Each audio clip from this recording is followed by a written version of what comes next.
How to unblock someone on Instagram.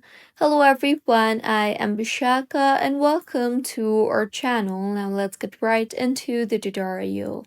Firstly, go ahead and open the Instagram application on your device and make sure you are signed in. Now, tap on your profile icon on the bottom right of your screen and then tap on the three lines on the top right of your screen. You will be led to the settings and activity page of Instagram. So in here, scroll down to the Who Can See Your Content tab and you will see the option for blocked. Tap on the blocked option you see there and then tap on the unblock option beside the person whom you want to unblock.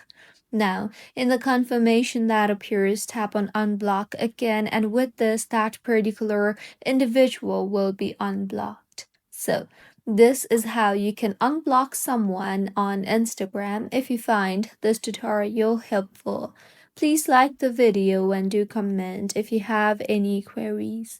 Also, do subscribe to our channel for more helpful tutorials like this. See you on the next one.